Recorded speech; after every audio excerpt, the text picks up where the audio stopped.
Hey guys, I just want to do a quick little video on how to pack camera gear. There's a couple of different ways to pack it. It all depends on what equipment you have and what you're doing. If you're filming someone or if you're self-filming yourself. Um, on the big camera I'm using right now to film with, I'm filming this with, this is a cameraman's bag, and it holds just camera equipment. It believe it or not, there's barely enough room to fit everything in it for all the big for the big camera and the big camera arm.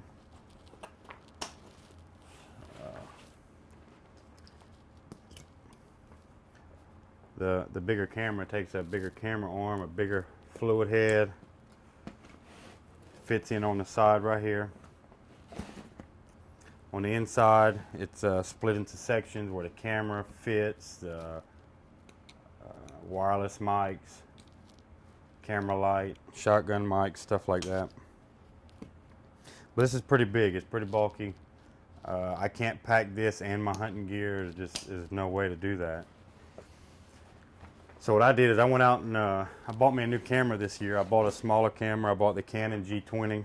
That way I could do some self-filming. And I put it in just a normal day pack. It fits great. All my hunting gear fits in here.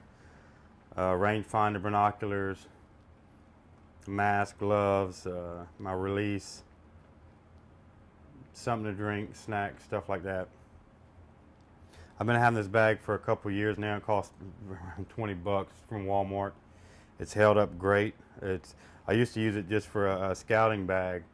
I used to bring my deer cameras and I'd load it up with 2 or 3 deer cameras and limb saw, stuff like that. And that's what I used to scout, hang cameras, stuff like that. I didn't want to use my normal hunting pack to go scouting. When you pack your gear, everybody has different gear, different camera arms, but it's all basically the same. You want to pack it the way you're going to take it out. It makes it a lot easier once you get in the stand. Whatever you're going to use first, you want that accessible first. I put my base. That's the first thing, is the base of the camera arm. That's going to go on the tree first. So I want easy access to that. The strap for it is up top right here in another compartment. Once you attach your base to the tree, then you pull the camera arm off. Now I like this pack because it has 2 big pockets on each side, and my camera arm actually slides into the pocket and it holds it there. And there's 2 clips that fastens it and holds it tight. Take it out, you put your camera arm in the base. And inside the large compartment is the camera. And I keep it in a small bag, and it works out great. I'm going to show you why. Once I got the base and stuff up, I pull the camera out, and I can normally just either put this around a limb and pass it through itself and let it hang there. I could put it on a hook. I can attach it to the base. However, you know, I do it different ways each time, whatever is the easiest. And I just let the bag hang there throughout the hunt once I got the camera and everything out. This little bag holds everything I need to film a hunt without the camera arm or anything. What I mean by that is if I kill a deer, or if someone kills a deer and we go back to the boat or back to the truck and let the deer lay for an hour, 2 hours, or whatever, if we have to go back, I don't have to bring everything. I don't have to bring my day pack with all this other stuff in it. I can just pull this one bag out and take it, and I have everything in here to film the tracking job, to film the the closing, the interview with the deer. It holds the camera, the shotgun mic,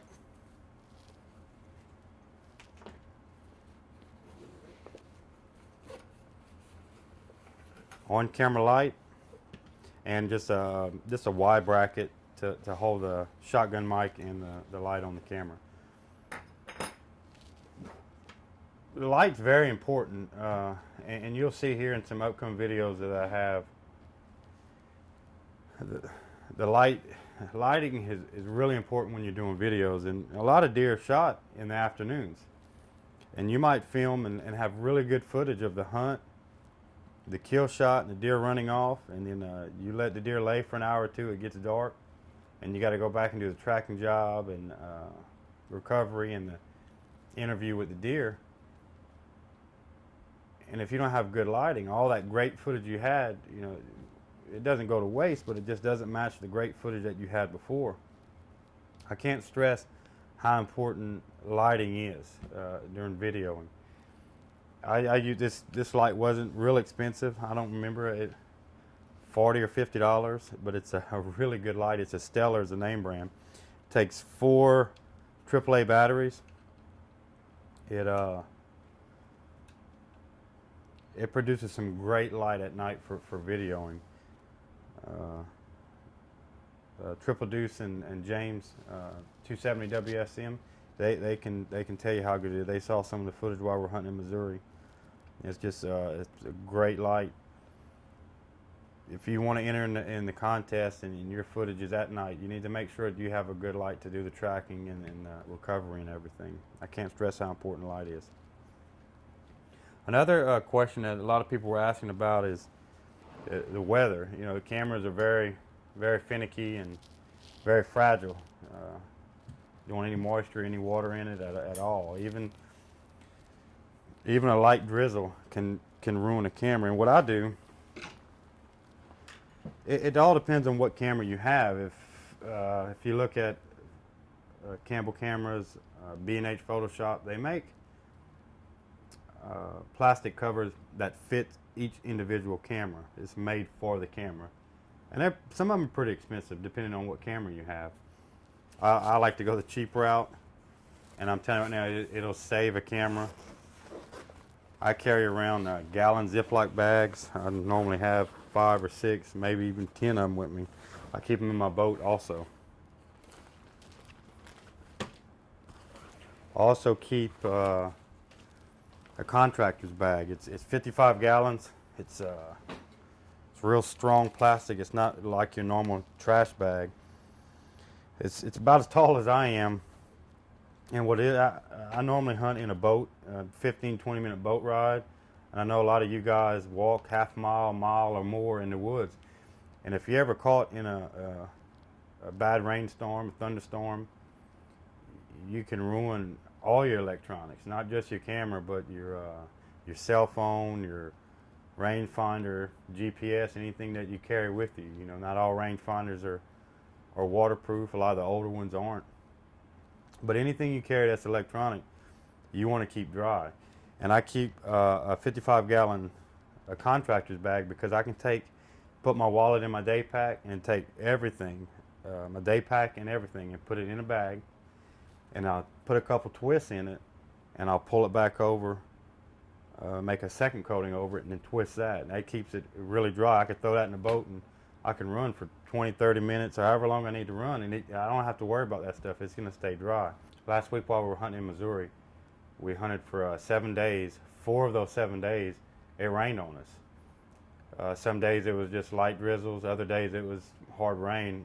One day was even a severe thunderstorm. I had all my camera gear with me in the tree and kept it dry. And, you know, I was able to stay out there and even in the rain, and I didn't have to come out. When you're packing this stuff, at first it's going to be a little rough. It's going to be frustrating. But once you pack it for a while, it's not that it's heavy. It's not really heavy at all. What it is, it's just bulky, and you get used to it. It's Triple Deuce and 270 WSM can contest to it. You know, I pack my gear every time that I go. I bring all my camera equipment with me, regardless if it's raining or not. And you'll get used to it. The more you do it, just like setting it up on a tree. If you plan on entering the running gun contest or just filming for yourself, you need to go out and practice. Don't practice while you're hunting. You need to get out there and put it on a tree as many times as you can. Learn your gear. Learn how to set it up. At first, it's going to be a little frustrating, and it's going to take you 1 or 2, 3 hunts, and you'll see. You'll get it down pat the way it's comfortable for you. And not only that, packing it, you'll learn what you need accessible first as you're putting it in the tree. And when you put it up, you want to pack it the same way you're going to unpack it. It'll make it a lot easier. Just don't get frustrated. It's if you've never filmed a hunt before, if you've never got a kill on film, once you get one, it's very rewarding. You'll see that it's worth packing it. I pack it every time I go hunting. If you have any questions, you can holler at me on Bayou Bucks or TD1, Bayou Buck, Son of a Buck. We don't know it all, but we can help out the best that we can. A lot of this stuff, it's common sense stuff. As far as the filming goes, just try to get everything that you can. Even think out of the box. Try to do something different. A lot of y'all watch hunting shows. Y'all know what it takes to make a full hunt. Just think out of the box. Try to get something different that most people don't. There's a lot of people filming this year. I think we're going to get a lot of good footage. We've gotten a lot of good footage so far, and the season hadn't even kicked off. Just try to get as much as you can. Don't be shy in front of the camera. And I say I hate being in front of the camera myself, but you can always stop, just wait a few seconds, start over again. And a lot of people freeze up, especially when they shoot a deer and they don't know what to say afterwards. Well, you got a lot to say then, because you can describe what just happened. You can describe how you feel. You get a lot of footage. You get a lot of cutaway footage of the area you're in, of the other animals, raccoons, squirrels, whatever's around. And then just talk about what's going on, what your strategies are, what the weather is, where you're hunting, early season, during the rut. There's a lot to talk about. The kill shot's one of the most important things, but that's not the only thing. A lot of people like to see the kill shot. They also like to see what the deer's doing after the shot. They like to see, how it's running, what direction it's going, stuff like that. They like to see the tracking job, recovery, and then do a little interview with the deer and describe what happened, and not only the hunt, the kill itself, but the tracking job, how much blood there was, what kind of bow you're using, what kind of broadheads, and even if you make a bad shot, that's bow hunting. That's the real stuff. That's what it's all about. And just don't get frustrated with it. Just stick with it, and eventually it does pay off, and it's very, very rewarding.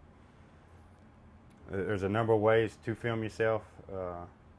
To film a hunt is you can either film yourself, which is pretty hard because especially if you're bow hunting, as everybody knows, when that deer comes out, everything kind of falls apart. You get nervous, and if you throw a camera in the mix, it makes it that much harder. You can always get a friend to film you. Then you got 2 people in a tree. You got the scent of 2 people out there. Either way, it's very rewarding. If you have someone filming you, well, then you can focus strictly on the hunt, and they can focus on the filming. If you don't have a buddy that's willing to film you, self-filming can be done. It is very possible. It's just harder, but it can be done. And like I said, if you have any questions, just go to the Run and Gun forum, and don't be scared to ask any questions. If we don't know the answer, we'll find the answer. We're gonna get a lot of footage this year. There's a lot of people out there. I wish everyone luck. Hope you get on film.